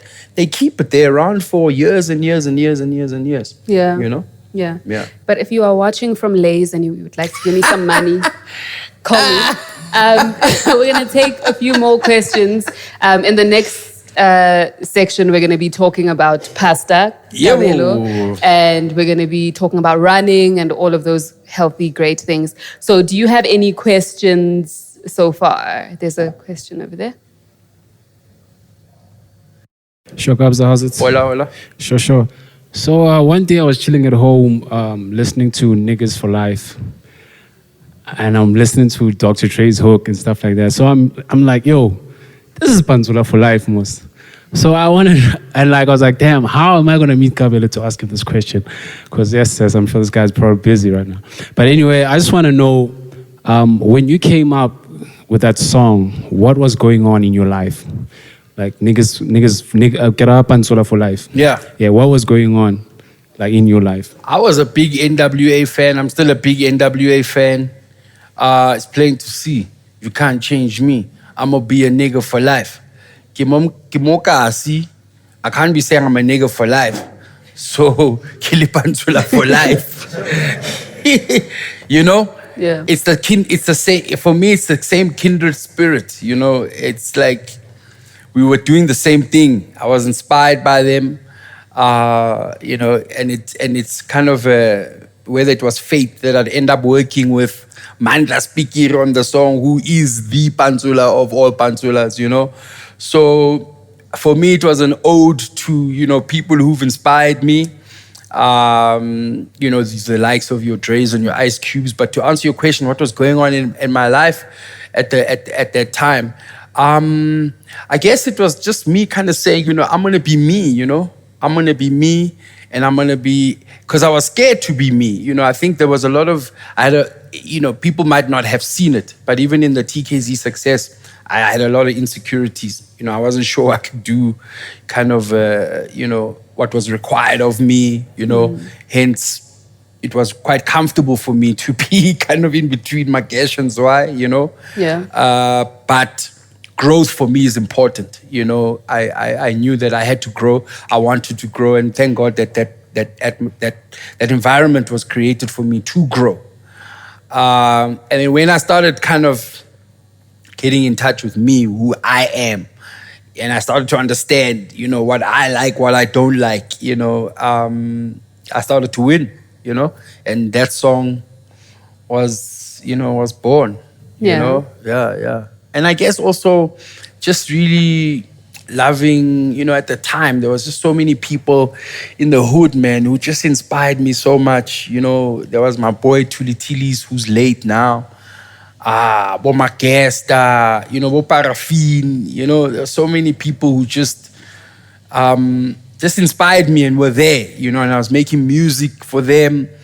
When I think of Deep Kloof and where I grew up, supposedly was going to be a failure, and there I was, I made it. Yeah. Kid from Kokasi. It was just like a proud moment, And I mean, I shot the video ko Zone 3, Kodishipa. That's where I grew up, you know, and I went to school down the road, Koikaning Primary School. So going back there and that song was for me like full circle. Yeah. You know, it was just a mind-blowing like experience, you know? Yeah. That's dope. Yeah. Do we have another question? Oh, how's it, guys? Sure. I remember back in the days, I think just after the whole TKZee and your solo career, you used to get a lot of backlash, especially from the hip hop community, with regards to you. They would never translate Pinatsa hip hop and Sure. stuff. And then I also saw Magash was more respected within that space. So how did that make you feel, Aure? You receiving all this backlash, meanwhile your peer and your friend is being praised. Sure. I think maybe I shared the reverse Yom Shaba story. You were late, weren't you? Yeah, he was late. So maybe let me say this. Now, you know, I hear stuff, I'm inspired by stuff. And, you know, the same hip hop guys, you know, the same guys not being able to sell 5,000 records, you know what I mean? Shade. So, you know what I'm saying? It's like I'm making music, I'm making commercial music, and if you're gonna be hell bent on that, it's all good, you know. And for anyone to say I wasn't being creative, and you know, you listen to the song and you tell me there's no creativity there, and you focus on the fact that, you know, I said Pantsula for life instead of niggas for life, or I said reverse your mhlaba instead of yeah, it's a Biggie song, you've got a big B-U-T-T. Rappers do that all the time, taking lines from here, using it there. It's like, what's, you know, what does Jay-Z say? You know, you made it a hot line, I made it a hot song. You know, it's like, whatever. And, Sure. you know, for me, Magash being praised, Magash for me is probably the greatest kwaito artist of all time. It's like there's no doubt, you know. But then again, you know, talent. There's being talented and there's also being hardworking. You know, Yeah. Like I work hard. I'm not scared to bust my balls. You know, talent, hard work beats talent 10 times out of 10 if talent doesn't work. You know, so and I guess to answer your question, I think there's you can have shortcomings. But those shortcomings can work in your advantage because they make you beef up other skills that you've got. You know, I might not be the hottest MC, but you know what? When my album drops, I'm gonna make sure that I visit every single radio station. I'm doing every single interview. I'm on time. Those things are skills. Yeah. Nah, I'm the tightest MC. I got the hottest 16 bars. Well, no one knows your stuff. You can't make it on time for interviews. You know, you can't have relationships with journalists. You know what I'm saying? There's so many things at play that make a success. You know, it's not only Talent. it's not only talent or being one-dimensional. You know? Yeah. Yeah. Cool. Are there any ladies who have any questions? Yes. Hi. I have a question with regards to recovering from the drug addiction. So in most cases, people usually leave their familiar surroundings that have the triggers and stuff. How easy or how difficult was it for you to stay within the industry after recovering from your addiction? So you're right. When you rehab, you get taught, leave the people, the places, and the things that you hang around and you'll stay clean. So when I went to rehab in 2002, I stayed away from the people, the places, and the things. I started a habit that I still practice today. So I can't stop going to gigs because that's my job. So I go there. If I'm on at 10, I'm there at 9:30. I'm on at 10. Immediately afterwards, you get the hell out of there.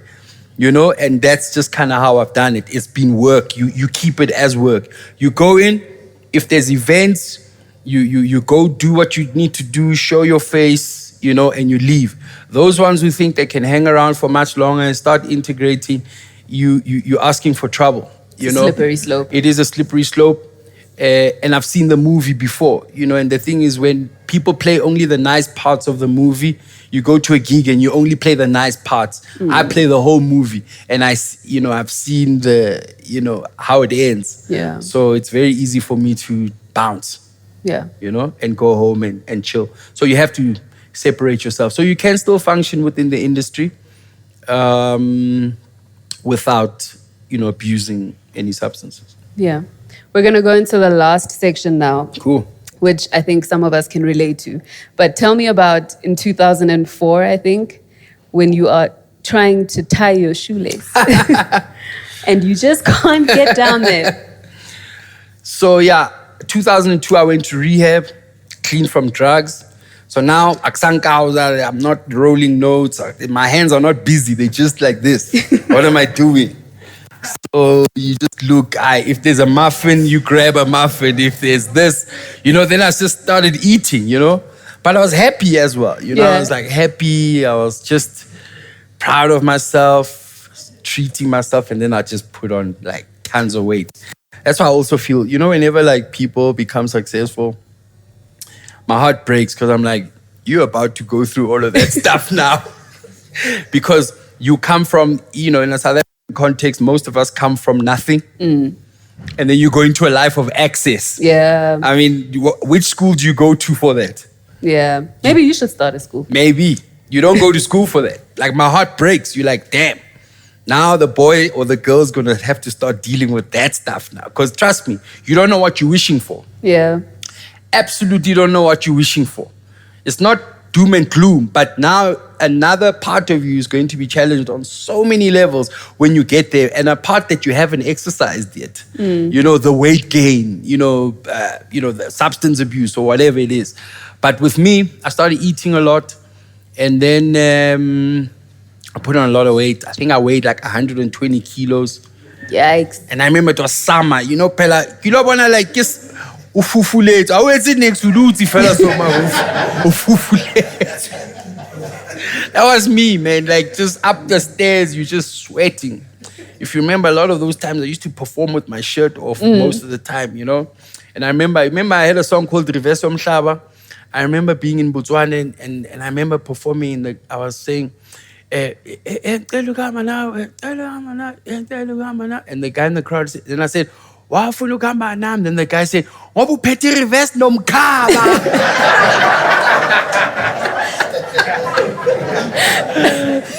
That's when I knew, like, damn, girl. That's deep. Wow, that's funny. Wabu Petty Reverse Nomkaba.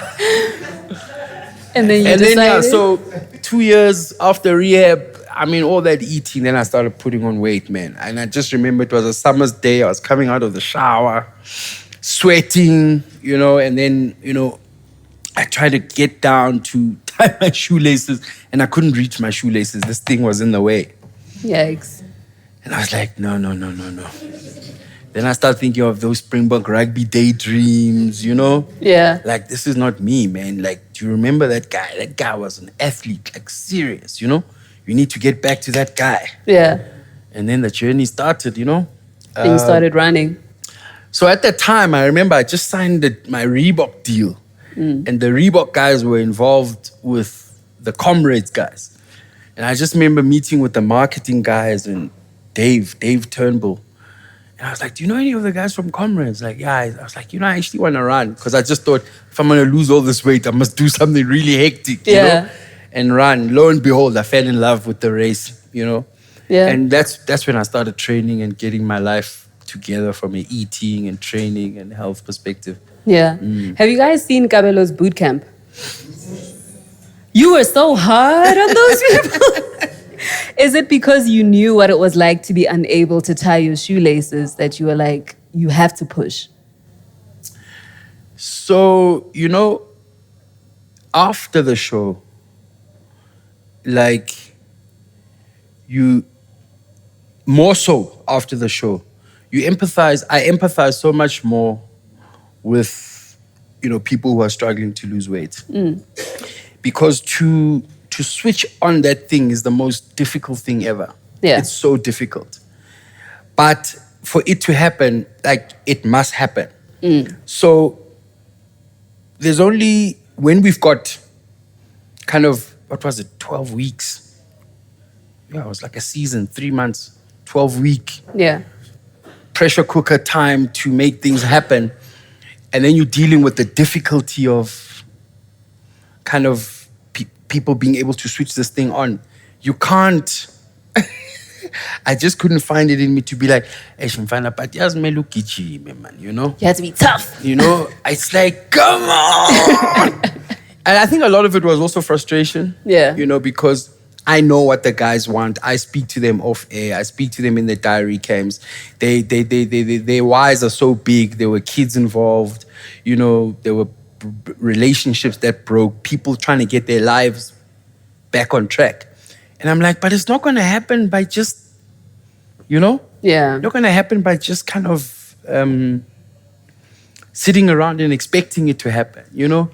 I think the older that I've gotten, and I mean, Kabelo's boot camp was what, maybe 4 years ago, whatever, 4 or 5 years ago. I'll do it differently.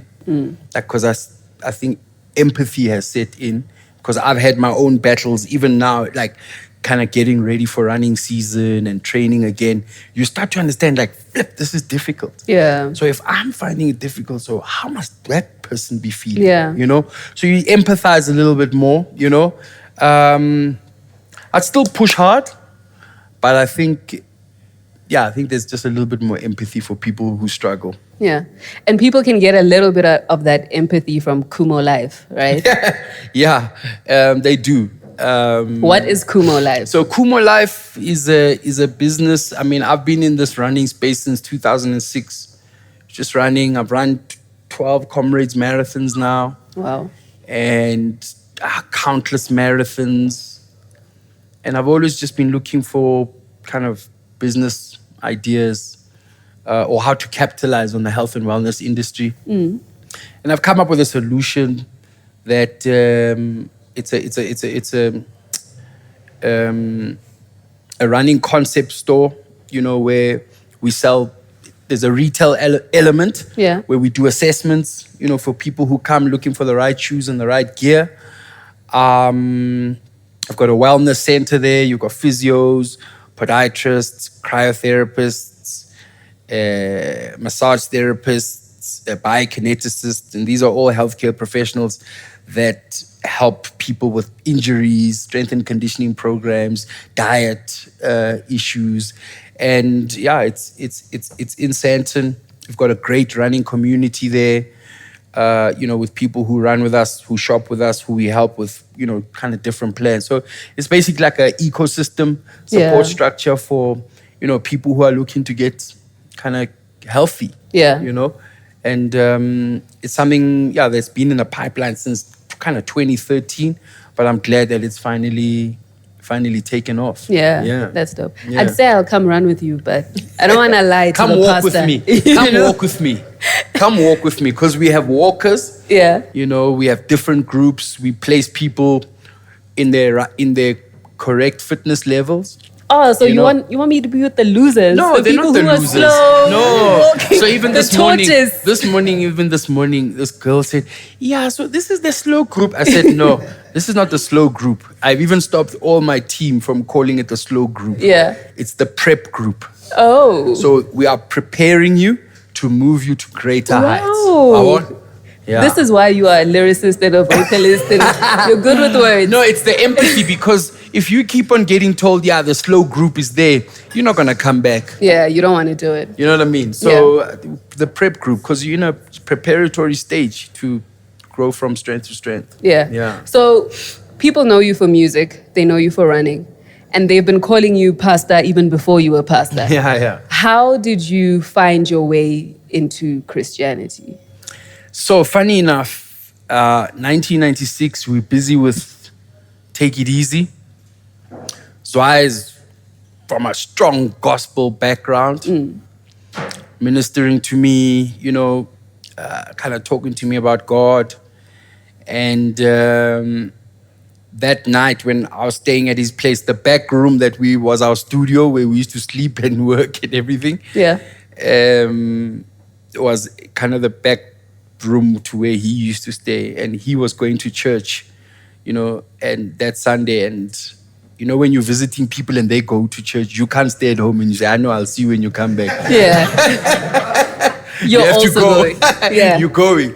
So I went, and I remember rolling a joint on the way to church. I was like, let's on to leading. And then I just remember putting the joint on the side of the door. And I went to Rhema. So I took me to Rhema. And just that day, I can't even remember who was preaching, man. That's when I had my encounter with God. You know, that's when I had my encounter with Jesus. And my life changed from there, you know, right there. And even with the whole like now the TKZee, my solo album, like that person had always been there. Like there's just been this still small voice saying, you need to get back home, you need to get back home, you need to get, like it's just always been there. You know, I've never been able to silence it. And then I guess kind of just getting into, you know, trouble with the rehab, you know, just kind of struggling with my relationships, you know, because of infidelity, just kind of messing up my life and just getting in my own way all the time. I just got to a point where I was just sick and tired of just doing this my way, you know? And I got back to church in 2004 and I never looked back. I enrolled into Bible school because I was sick and tired of hearing about this God. Yeah. It's like, you know, people tell you about Helen. Yeah, Helen wins us all. Yeah, Helen. But you've never sat down with Helen and actually got it straight from Helen's mouth. Yeah. And I feel that's what I did with God. You know, I was sick and tired of picking up stone pieces from what people are saying. Let me go find out for myself. And I did a 3-year ministerial training course, full-time, while still performing, going to, you know, Bible studies every night for like 3 years. Yeah. Graduated. And I wasn't doing it to be a pastor. I was doing it for my own personal spiritual growth, you know.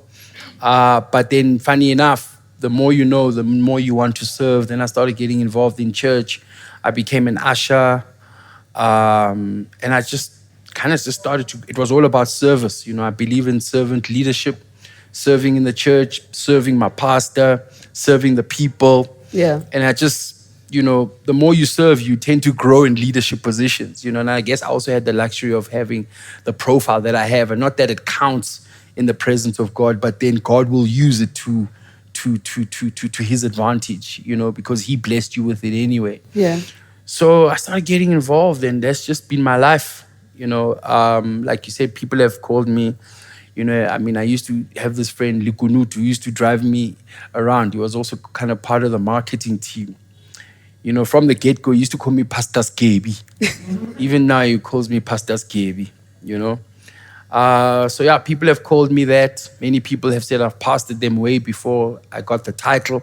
Yeah. I'm not a big one for titles. Even now, I was preaching at church the other day. I said, you know what? You must call me what I am to you. Okay. If you feel like Kabelo is my pastor, you can call me Pastor Kabelo. But if you want to call me Bougaluv, I'm Bougaluv. Like, why must be like Pastor Bougaluv? Aye, sorry. Pastor Love. Imagine now all of a sudden, I've grown up with people, Helen, I've known you, you know? Yeah. And then you like up, I'm like, no.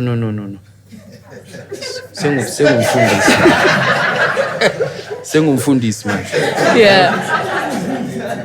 For me, that stuff, we've been majoring too much on the minors, you know? So that's interesting then, because as somebody who continues to perform and having been a bad boy of kwaito, right? You have this image, you have these huge songs that people love, but you are also now Pastor Love. So when you get on stage, do you like, hey, I'm a censor, So some of the lyrics, I guess, the thing is TKZee also never had kind of a lot of like a derogatory stuff. We never really swore. Swore? What's the song that's against Mdu? Masimbela. But Masimbela. Wow, what we get, you know? And let me say this. I'll use Evander Holyfield as an example. Yeah? Yeah. He's a man of God. He's like, you know, a dedicated Christian. He's always been. When he walks into the ring, he's going to knock your lights out. Yeah. He's going to do his job. Yeah. He's going to be excellent at his job. And that's what gives glory to God. Be excellent. So you're able to separate. Don't now be, manje sengumfundisi umuntu bakangijwayela kumele ngithule. It's like you understand what I'm saying? I think there's a lot of, and look, this is my opinion. This is how I see it. There's a lot of people have hid too much behind these titles to get away with so much nonsense. You know, people have never had to be accountable. People have gotten away with so much murder because of these titles. Yeah. I'm just a man. You know, I'm just a man who's put up his hand to say, you know, I want to serve God and his people. Yeah. And it so happens to go with the title of pastor. But what changes?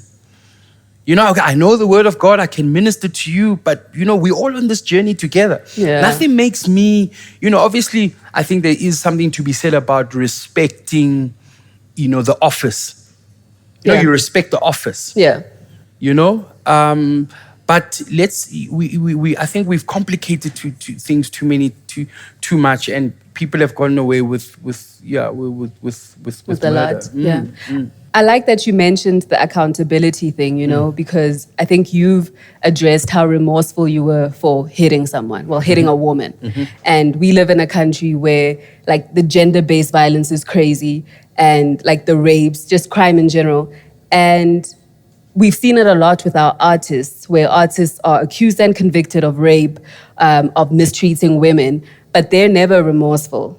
So what is then our response? Like, do we just get involved in cancel culture? Like, we don't listen to Kabelo anymore because he hit a woman.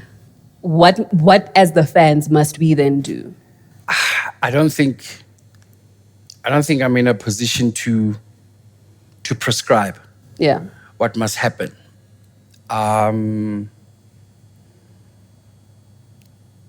been asked many times to get involved in, you know, gender-based violence stuff. And I find it difficult too, because I feel I'm being hypocritical. Because I was a perpetrator. Yeah. You know?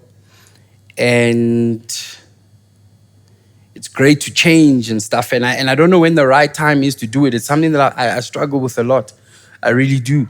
It comes up for me all the time whenever I see somebody, you know, get caught up in the whole gender-based violence thing, you know. Yeah. It causes me to, you know, that was me, you know. Yeah.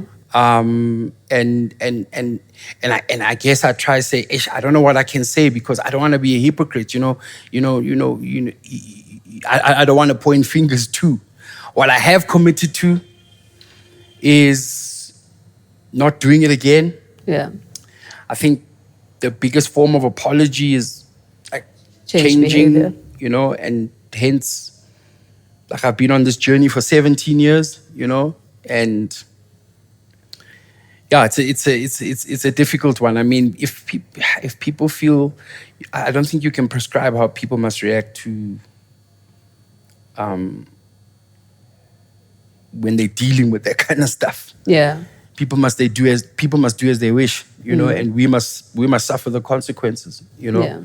And yeah, I still suffer the consequences, and rightfully so. Yeah. You know, I wish it away, but I can never wish it away. Yeah. But yeah, I guess I got an opportunity for a do-over, and that's why I'm kind of staying on this path. Yeah. You know? I hear you. I'm gonna give you guys a chance to ask questions in any section, whatever we didn't get to. If you have a question, please put your hand up. But before we get to the final questions, what would you like? Because you had this immortal series, right, of albums. Yeah. And ultimately, if nobody ever listens to your discography, but they see you every day on the gram or running with you or whatever, what would you like the thing that immortalizes you to be? Sure, it's still coming. Yeah? Okay. That's hopeful. I thought you had a whole thing. It's still coming. You know, someone said to me, visionaries never have any placards on their walls. Yeah. They never have any degrees or what they've done on their walls, because they're always looking to the future. You know, I think we must forget about our Standard 5 trophies.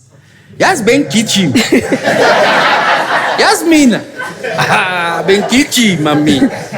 It's like, nah, it's gone. asiye. Yeah. You know, so it's yet to come. Cool. I like that. That's dope.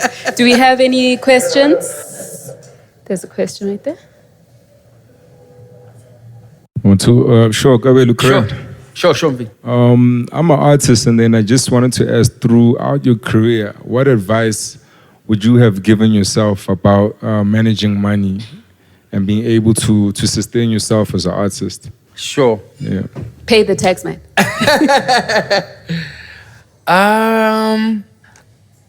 I think I would have been more attentive to my contracts.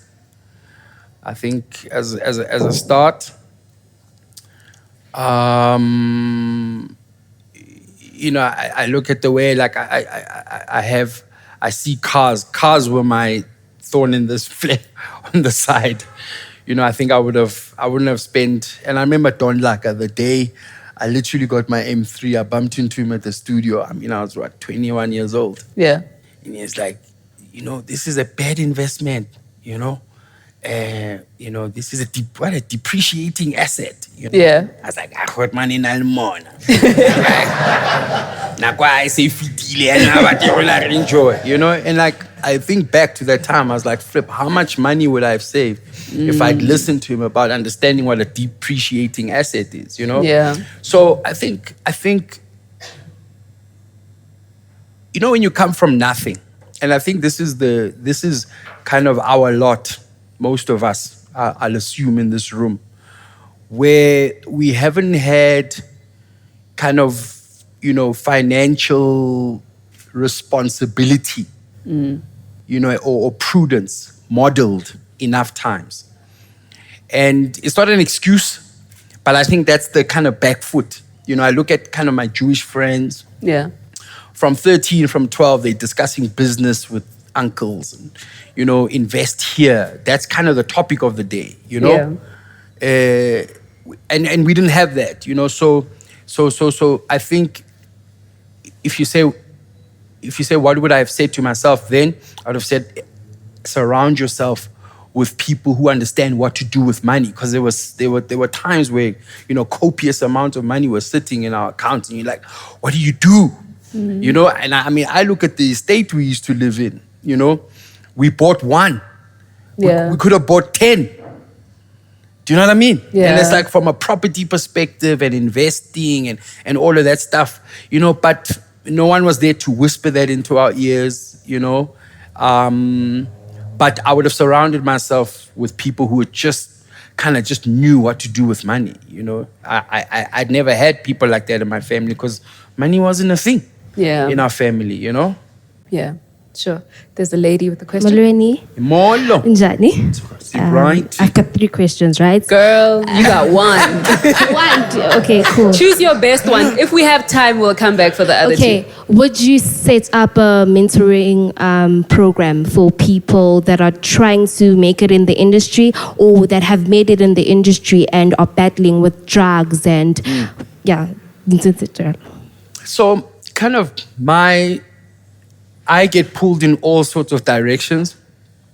So the NGO that we started with Benni from an education perspective and building libraries, that's kind of my give back, my service, and people who are in close proximity to me around church. You know, there's a group of young people that I've interacted with over many years that I'll speak into their lives and mentor. So that's kind of how I mentor and give back. What's also interesting is, you know, you'll find, you know, even a lot of, let me not say a lot, but you'll find a few of even artists now, you know, and I take my hat off to them, which is something I never did, to phone the guys who had gone before me and say, flip, I'm in a jam. What do I do? You know? So cats pick up the phone and say, dude, you've been here before. Like, how does this thing work? And I'm like, wow, that's amazing, you know? So the little time that I get with whoever at that time, that's how I do it, you know? So Kabelo's number is 08. Who else has a question? Hi. Yo. So you've just spoken about being a visionary and, looking forward. So basically my question is in terms of what you have next. I mean, now you've done so much in your life. I mean, businessman, musician, sportsman, pastor, wow. So what's the next step for you looking forward as in a long term, from 10 years from now? What do you envision for yourself? I think my family is a big part. Marriage is a lot of hard work, but my wife and I are committed. We put the work in for my kids as well, to be the father that I desire to be. There's one thing desiring to be a certain father, but being it and taking the practical steps is a completely, different kettle of fish. So what I envision is, growing as a family man, and as a father, and as a husband. That's really, really big for me, because I've also connected that to a bigger purpose, because good marriages are good for society. I think they give hope, much needed hope, and but it doesn't just happen. You've got to work. You've got to work at it. I think marriage is a great institution because if you let it do what it's supposed to do, it helps you be who you need to be. If you're willing to change, because it will change you. And, God is clever. What your wife doesn't get to, your kids are going to get to, So if you let it do, because it's there to help you, it's, when you walk in, those 3 people in my house are a mirror that shows me naked. And if you don't like what you see, change it. If you don't change it, that thing is going to explode because you're not willing to change, So that's kind of my vision there. Continuing to serve, God and His people and growing in leadership in that role. And I mean, I'm quite fairly new in the world of kind of being an entrepreneur in the true sense of a word. But I think I've been an entrepreneur from day one, Yeah. But I think, we've classified entrepreneur, it's like only when you open your own business, And actually, entrepreneur is actually a French word for a creative. So an entrepreneur is somebody who creates something out of nothing. Yeah. That's what the word is. It's got nothing to do with business. It's got everything to do with creating, So I want to grow in that too. This Kumo, business, I'm going into the corporate wellness space, and just really growing in that space. So that's the vision, Dope. Yeah. Do you have a gig guide for your preaching? No, I don't. There's an idea for you. I only want to come to you. Yeah. We're going to take I'm talking tomorrow night at Rhema at night. Come through. Is there a guest list? No. Oh, okay. No, there's no guest list. Come through 6 o'clock. I'm actually on tomorrow. Okay. Yeah. We'll take another question. Booga, what's up, man? Sure. Cool. So I've got 2 questions, but you do? They need one answer, right? Just one answer. I just want to know how you feel about Kanye West's recent transition into Christianity, which leads me to you, who is a public figure in SA, who had an encounter with God, and there's all these speculations. Is it real? Is it? So my question is ultimately, how did you manage the naysayers, the people that thought you aren't real? You're just doing it to get out of this drug shadow that's following you, or whatever the reason is. Sure. How did you get out of that? And more importantly, what's your advice for people who go through that? Because I've realized that there's a lot of people who want to get into the faith, but they're so stuck in that place where people are going to judge me, they're going to think, and obviously because we're not perfect, we find ourselves backsliding and not being consistent. So so that is my question. I hope it makes sense. Yeah, let me answer the last question. You're never ever going to be consistent you are going to drop the ball. But then one thing you need to understand is the unconditional love of God. It's not based on your performance. Once it's based on how good you are, then you're never ever going to get it right because you'll never be good enough. You know, all have sinned and fall short of the glory of God. All. No one is scoring 10 out of 10. No one will. So stop trying to score 10 out of 10. It's when you understand that I am who I am, but by the grace of God, who loves me unconditionally. It doesn't matter what I've done, where I've been, what I'm involved in. And when that revelation, when you get that revelation of the unconditional love of God, that's what changes your life. Like, wow, I'm actually loved. Doesn't matter what I do. That's what changes your life. It actually sounds counterintuitive, but that's what changes your life. It's the guys who are trying to get right first. No. You know, when you take a bath, you don't shower first and then you take a bath. You jump in the bath just as you are. That's what it must be with God. Come just as you are. Don't get right first and then get God. Get God and then He'll make you right.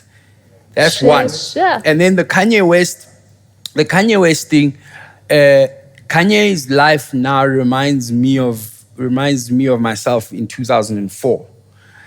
I mean, what a great encounter he's had. You know, now it's the balancing act of now, how do I still be Kanye and still kind of serve the Lord? Because it's a real tug of war. You know, it's a real tug of war, and you're gonna have people saying, you know.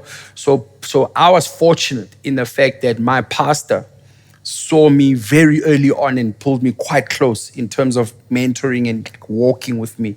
So when I see Kanye hanging around your Joel Osteens, your there's quite a few kind of young guys. Who was this? Judah Smith. There's a few like young pastors he's hanging around with who are quite relevant in the time, but still very authentically Christian.